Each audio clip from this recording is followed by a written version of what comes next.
What's going on, everybody? Today I'd like to give my thoughts and opinion on Gears of War 3's second DLC package to come out. This DLC package was actually announced a little while ago, but I was just waiting on a little bit more information to see if there'd be anything that would come out or be quote-unquote leaked. This package comes out December 13th, and if you're not aware, this package is called RAAM Shadow. It is, instead of the usual multiplayer map add-on, this is actually a campaign add-on. Now this is really, really cool because I really liked it when they had the small campaign add-on for Gears 2.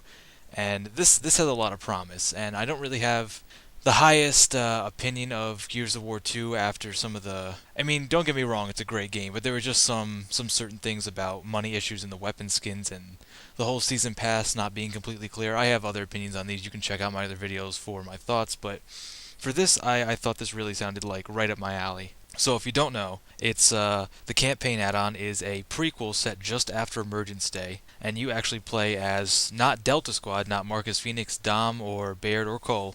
You play as Zeta Squad.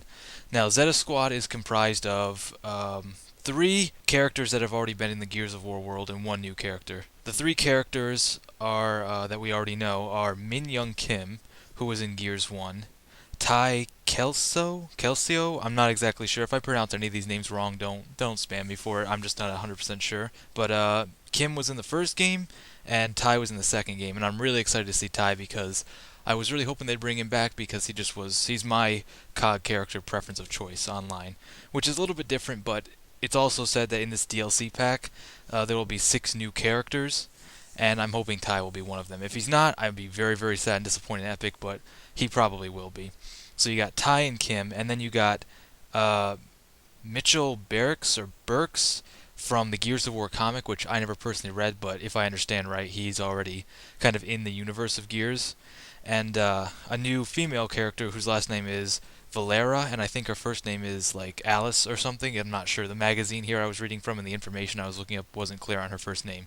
But there's your squad, Zeta Squad, and it actually seems like a pretty good ragtag team, and it's a little bit of a difference from the traditional Gears of Baird, Marcus, Cole, Dom, and Carmine in there somewhere. And the real cool thing about this is something I thought Gears should have done a long time ago, kind of something Halo did, Halo 2 if you remember, anyone who played that. Not only do you get to play on the COG side, but you also get to play on the Locust side. Being that this is called RAAM Shadow, you get to play as General RAAM himself, who was my Locust character preference of choice in both of Gears 1 and 2, and I was very, very disappointed that he was not in Gears 3. And they were probably saving it just for this because they knew the fans would want this, but I still feel like that's kind of unjust. But, again, another topic for a different time. Now, I imagine the article goes on to explain what the campaign's like and what missions you'll go on. I don't want to go too in depth with that, but to generally base things out, Zeta Squad has a pretty variety of missions, but for the RAAM side of the mission, you actually get to play as General RAAM himself. And just a little bit in here, some of the perks of being RAAM is you get, for close encounters, I guess you get a gigantic sword, I suppose, and it says it'll work the same way as a retro charge for a retro lancer. You get the Krill, which were those flying man-eating bats, which act as a shield and also are an offensive tool as well. And plus, I guess RAAM also has his own special executions and a ton of other stuff he can do, and the guy's just badass, and it looks awesome. It really does, and it actually gets me mildly excited and sort of pulls me away from, Battlefield 3 or Gears, Call of Duty. Any of those titles that kind of pull people away from Gears might actually pull them back in with this if they're more interested in the campaign than multiplayer, sort of like I am.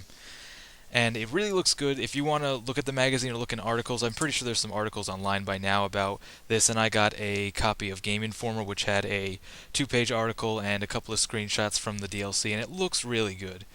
Now, the bottom line, like what you're going to be paying. If you have the Season Pass, it's free, but I had a problem with the Season Pass being that Epic was not specific in what was in the Season Pass, what was going to be there, how much I was going to get for it. So I really didn't feel comfortable putting my blind faith in Epic for a second time because the first time they didn't do me so well with the weapon skins and a couple of the other things. But like I said, different discussion. In short, you're going to be paying 1,200 Microsoft points if you don't have the Season Pass like myself. And there are, with this, on December 13th, there will be 6 new characters, which I'm gonna guess right here is where they're gonna put in a lot of the characters where people were asking. Because if you played Gears 1 and then played Gears 2, you know you got characters like, and when you beat the campaigns, I mean, you unlocked RAAM, you unlocked Kim, you unlocked Ty, you unlocked Scourge, and Scourge is still yet to be seen. And I doubt he'll probably be in like a later campaign add-on or another multiplayer add-on, because I'm sure Epic didn't actually. They referenced him many times in Gears 3's campaign, so I'm sure he'll be in there eventually for, of course, a fee. But I'm guessing that the characters are probably going to be. I'd have to guess probably the 4 from Zeta Squad, Rom himself, and possibly another Locust. Maybe like there's they talked about an Elite Theron, and we saw some of the Elite Therons in the Gears of War 3 campaign. So I'm gonna assume that's what else they'd put in, because the Locust could use a little bit more love for characters. So that's just my prediction for the characters that we're gonna see. The other that comes with it is a chocolate weapon skin set. It says set, so I'm gonna assume that's multiple weapon skins in like a set, and it kind of sounds cool, so that's kind of nice. And along with a roughly, Epic estimates it's a roughly 3.5 hour campaign. Also comes with 250 gamer score. So it actually really sounds good. It's a pretty hefty price, but they're trying to stack on quite a few things. And I guess alongside this, they're going to be releasing 2 remakes from previous Gears games. I'm not exactly sure what they are right now because I don't have it in front of me, but along with this, like free. So you'd have quite a good lineup if you ended up buying this. And it's really the only thing that's interesting me, and it sounds pretty good. Basically, what it comes down to is the pros about this, the things I like. You get to play as both sides, which I've been wanting since actually Gears 1 to play on the Locust perspective. Because they're not just like ruthless bad guys. Well, I mean, they sort of are, but if you get more into the depth of the Gears of War story, you'll see that they're just trying to survive too. But Rom was my favorite character. He was so awesome. I played him as multiplayer, and now that I actually get to play as him with his Kirill and all of his toys, that's actually very good incentive for me personally. And a little bit more campaign life is great. And I was actually thinking, now that the story is over, a prequel would be really cool to see how it all started. So those things really kind of pull me back to Gears and kind of look up for this. And the things I didn't really like are, I really felt like the way that if you beat Gears 1, you unlocked Rom and Kim in Gears 2. That's how I felt it should have worked for this. If you beat Gears 1, you should have had them in Gears 3. That's kind of the way I felt about it. But I guess this is, better this than nothing, you know what I'm saying? And I feel like Epic's kind of becoming like Activision, and I say that meaning like they're trying to get as much money out of it as possible. And they're probably giving us a good deal here overall. But for someone like me who's not a die-hard Gears fan, but does enjoy the story a lot and does like the game, it's kind of like it's just about worth it. In a time like this where you got to spend your money carefully, you just got to. I just can't go downloading everything. You know what I mean? When everything for DLC costs money now and the prices just keep going up, it's really up. Like the game developers just really need to start sweetening the deal to start competing with other people. You know what I mean? Because most people probably are spending their money to Call of Duty or Battlefield or whatever the big title is. So a company like Epic really should be sweetening the deal, I guess, is what I'm just trying to put out there.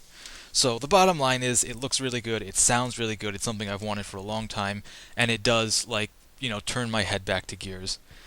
But that's pretty much my opinion on the whole thing. So let me know what you guys think. If this was like, hey, I haven't played Gears, I don't care, or if I played Gears but kind of went over to Call of Duty or any other game, and it just is kind of like, this looks good, or someone who's normally a multiplayer download person, but this is like, this is really interesting, and it sounds overall cool. But yeah, so thank you guys for listening, and I'll catch you next time.